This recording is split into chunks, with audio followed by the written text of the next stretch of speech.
tables ouvertes, c'est à la fois une préparation de repas, une préparation de salle et une préparation de convivialité. C'est-à-dire, il faut se former, il faut que des gens qui soient compétents pour que le repas soit bon, abondant et attrayant. Il faut que des gens qui soient compétents pour que la salle soit belle, c'est très important. Et puis il faut qu'il y ait des gens qui soient compétents pour être assis avec tout le monde et faire en sorte que sur la table, à la table, pardon, il y ait échange vrai, qu'on ne parle pas que de la banalité et la pluie du beau temps, mais que peu à peu les gens se livrent les uns et les autres. Faire circuler la parole et ouvrir les cœurs à l'intérieur d'une table, d'une tablée, eh bien c'est ça qui est le plus difficile. Et sans ça, ce n'est pas une table ouverte à mon avis.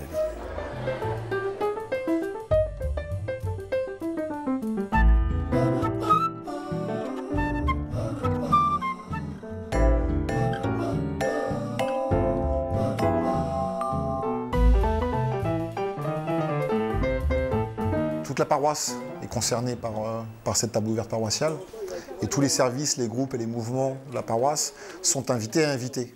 Moi je demande aux personnes qui font partie de l'équipe, mais aussi aux paroissiens, aux gens qui ont l'habitude juste de venir partager un temps de repas, d'inviter eux-mêmes les gens qui sont isolés, les gens qui connaissent autour d'eux, ça peut être aussi des familles, enfin que ce soit eux-mêmes qui invitent les gens et de les accompagner au moment de la table ouverte. Sur un village, par exemple à Signes, c'est le boulanger et le facteur qui ont été sollicités pour qu'ils puissent orienter des personnes qui connaissaient en grande solitude et en grande pauvreté et qui n'étaient pas forcément connues par les services sociaux ou par la paroisse.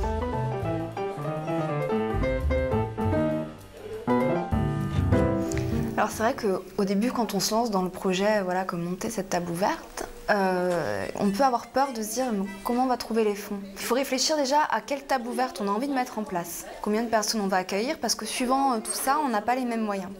Pour une table ouverte, on a un budget entre la déco et le repas pour 60 personnes.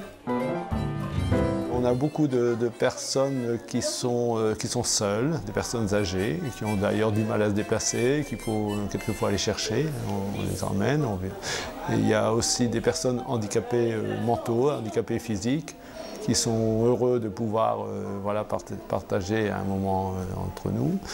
Il y a donc les SDF, que je disais tout à l'heure, des personnes qui vraiment logent dans des conditions difficiles dans la semaine, qui attendent ce moment-là où ils peuvent venir partager le repas.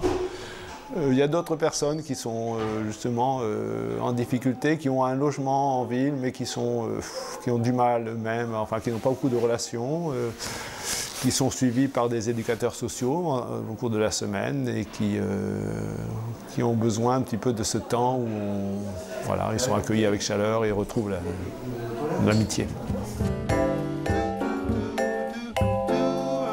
Un dimanche par mois, le dimanche midi, il y a 9 équipes, 9 responsables qui sont chargés de préparer le repas. Ils se retrouvent le samedi après-midi, ils ont fait les courses avant. Et puis il y a aussi des accueillis qui viennent aussi préparer le repas.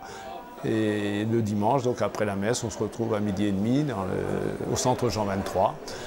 Et là, il y a ceux qui n'ont pas été responsables de la cuisine, qui peuvent, eux, par contre, être les accueillants. Et donc, on offre l'apéritif, le repas ensemble, et il y a des animations à la fin du repas.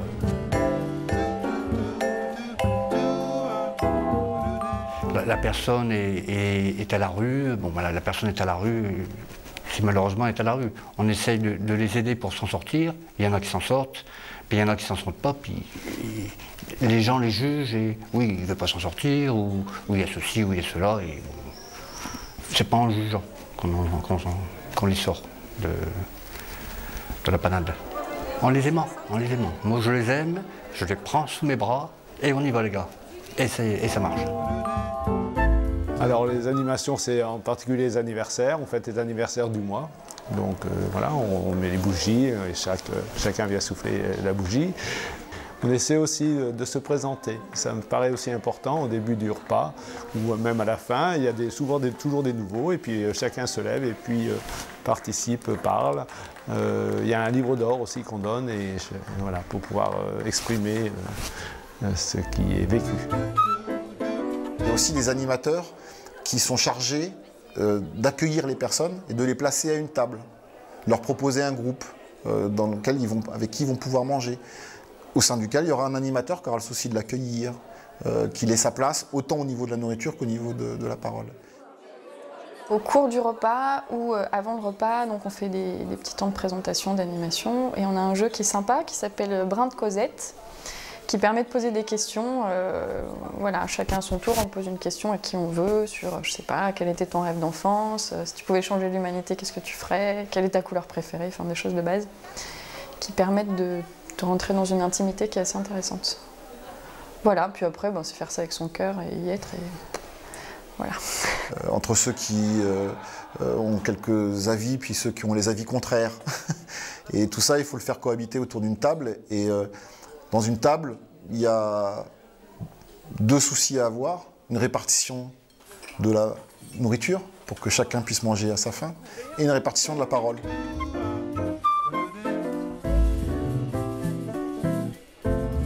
Après une table ouverte paroissiale, je rajouterai, elle est portée par la prière. S'il n'y a pas des gens qui ont ou qui prient, là où j'ai été en deuxième à Toulon, eh bien, il y avait des gens qui priaient toute la matinée pendant que les autres préparaient le repas, etc. Il y avait un temps de prière proposé à ceux qui le voulaient avant la rencontre à la chapelle, tout simplement.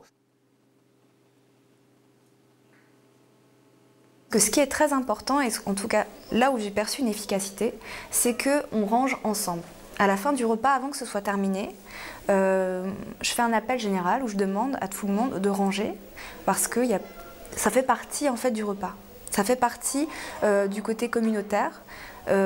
Jusqu'au bout, on est dans le partage. Et là, c'est vrai que c'est toujours très impressionnant parce qu'on est 60 et on est à 60 à ranger. Du coup, c'est fait en 10 minutes.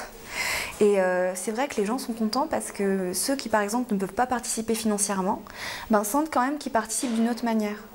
Donc ça leur rend leur dignité quelque part. Et c'est vrai qu'on n'a pas ce problème d'être juste consommateur.